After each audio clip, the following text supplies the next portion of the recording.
and welcome back. This is Steve at Bucks Coins. On the 4th of the 11th, 1922, a discovery rocked the world. That discovery was made by Howard Carter, and it was the tomb of the boy king. Yeah, it was the day that they invented or found Tutankhamun's tomb. That's 100 years ago.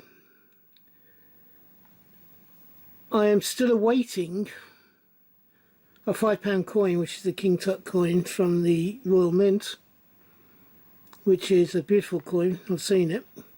However, Sierra Leone did a series of 3 coins that were carded, by them, that had a mintage of 999 coins was the issue limit. Now, I don't know whether there was only 999 minted or whether there's just 999 of these $1 coins in this presentation format. The back is the same for all of them. It's a $1 coin from 2022. This is from the Republic of Sierra Leone, and the metal is verinium. It's the size of a 50p piece, and this first one, or this first coin, now all of the backgrounds to the first 3 of these coins, the verinium coins, are the same, so I'm just going to now focus on the coin itself only.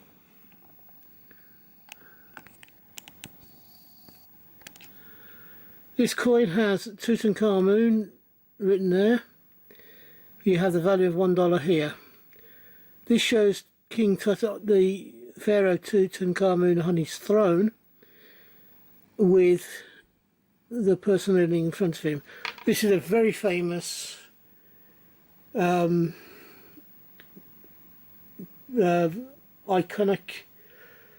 sort of photograph slash something that's known about.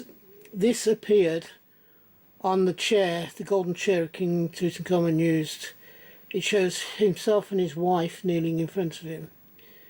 There are many depictions of this, and I hope that I'll be able to show you a couple of them throughout this video by bringing them up.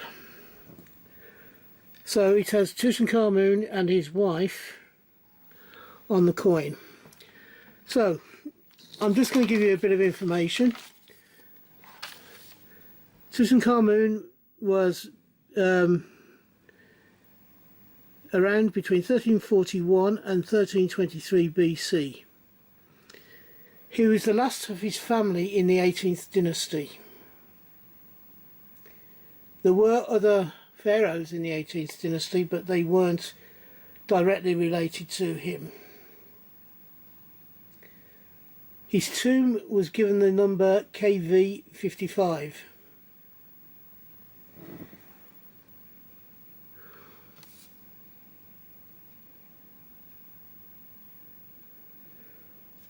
Tutankhamun was only 8 years old when his father died.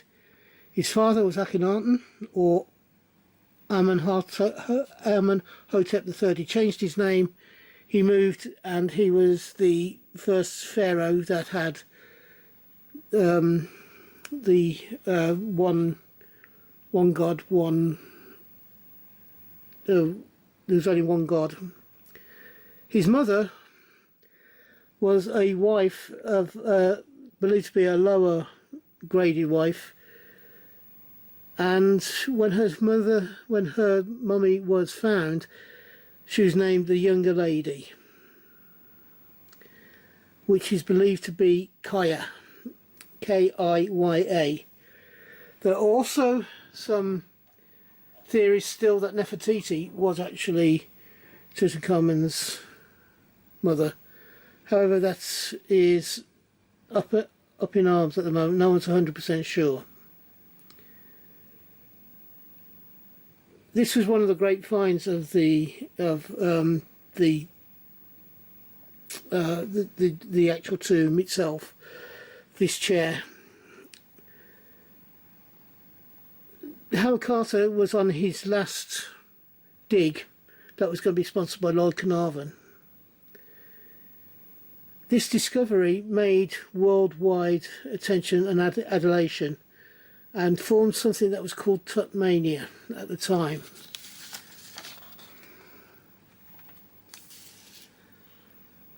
They say there was over 5,000 artefacts found in the tomb. The number that has officially been given is 5,398. These artefacts have travelled all over the world and included a stop-off in Britain in 1972, where over 1.7 million people queued for hours to see the artefacts at the British Museum. The second coin of the three shows Tutankhamun's mummy, sarcophagus, along with two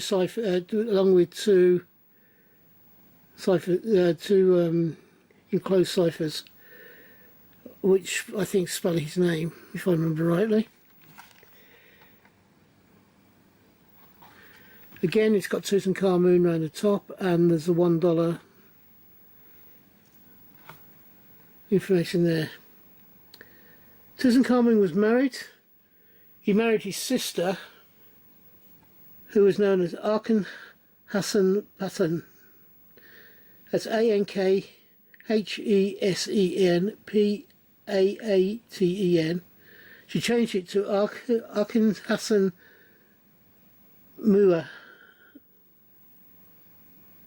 I'm sure I've butchered that name, which is Ankhesenamun. Ankhesenmua. Moon. That's it, Ankhesenmua. There are many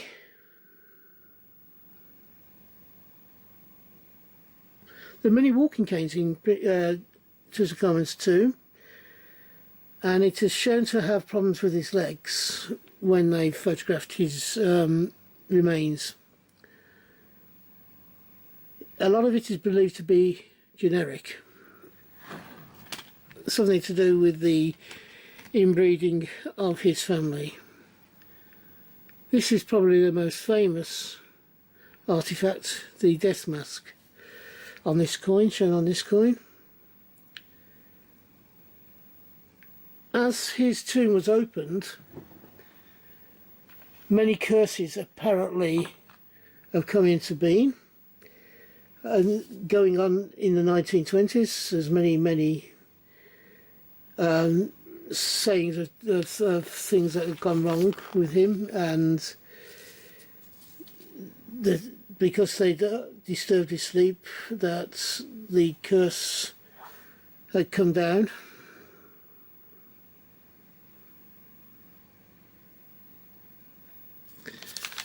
Right, let's have a look. I'm looking at my notes here, so do excuse me.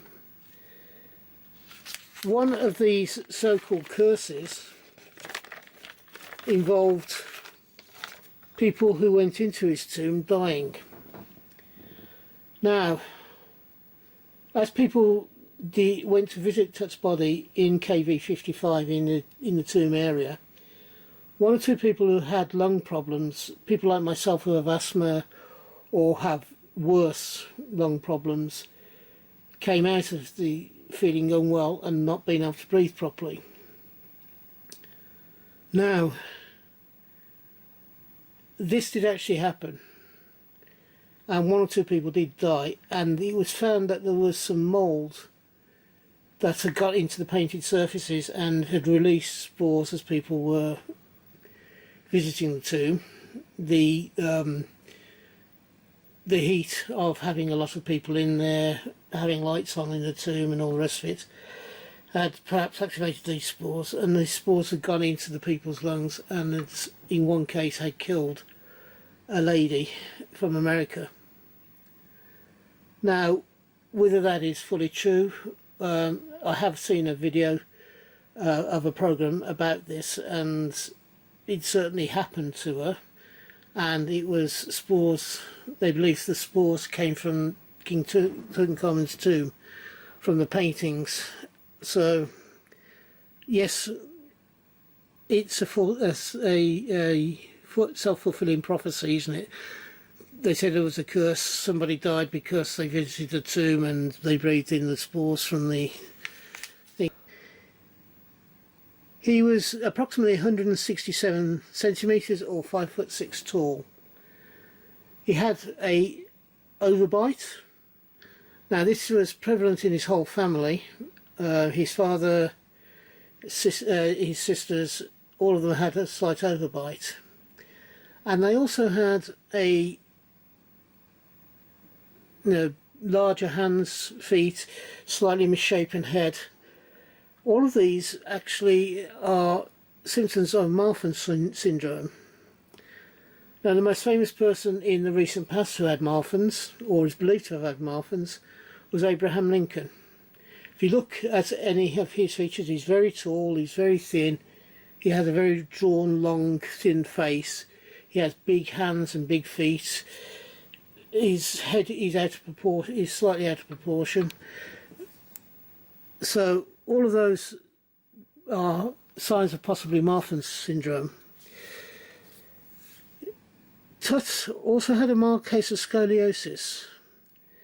His left foot was clubbed, which in the process of that going through that, he had bone necrosis in the left foot. Nobody's sure how Tut died. There have been many things, including that he was in an accident in a chariot, and he died as a result of coming off the chariot when he was in fighting and at the war situation. The latest one that's doing the rumours and has gained a lot of people believing it could be true is that he might have died of something called sickle cell anemia. A lot of the known facts about Tut's fitness and the way that his body was does fit the symptoms of sickle cell anemia. Now,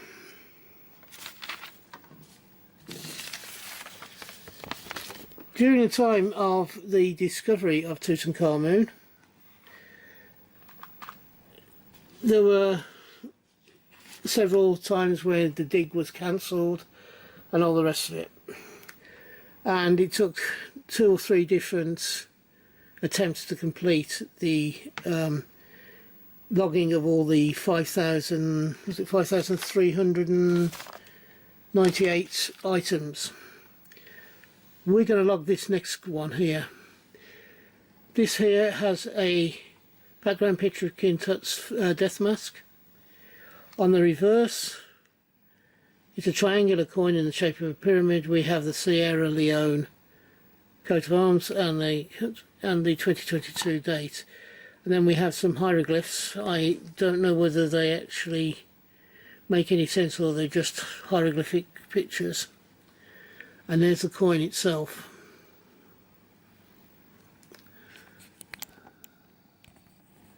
Oops. Oops. Sorry about that, battery ran out. This here is a full colour triangular coin from Sierra Leone, and it shows the coloured death mask of Tutankhamun. This one is also, it doesn't actually tell you what the legal presentation is. It says this is to certify the presentation pack contains a legal tender bronze-clad coloured coin issued with the Bank of Sierra Leone, and it has an issue limit of 2022. So it is actually legal tender.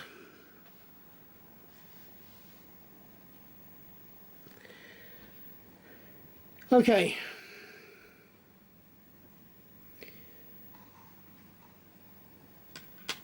We jumped about a bit on this one, but just to sort of round it up, when they originally found the tomb of King Tut, it was the stairway going down to the opening of the tomb was covered in compacted dirt or clay. And it took a while for them to dig the stair out. They came across the wall that was built to seal the tomb, and they understood it was Tutankhamun's tomb from what they saw on the hieroglyphs, and they broke through. Whoops.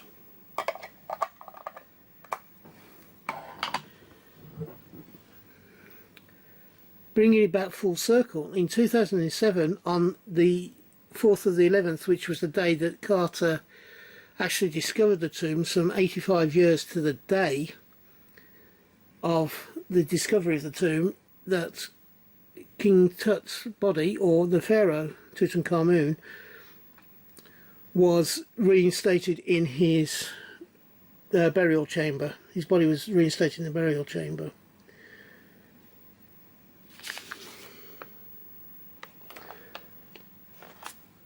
Right, the curse that was supposedly, that I touched on earlier on and said that one woman had died from this mould on the wall. It all started because a couple of people that were with Carter when he originally joined the tomb actually died. But if you take the first dozen years after the Carter had actually opened the tomb up, 58 people had been there at the time, and out of those 58, only 8 had died, which over a 12-year period is less than one a year, which is not a high rate at all. Part of the reason why this curse came into place, and probably a big one, was that Lord Carnarvon, who had sponsored it and been with Carter when he broke into the tomb, or should I say, not so much broke into the tomb, but entered the tomb, died of pneumonia not long after it was opened.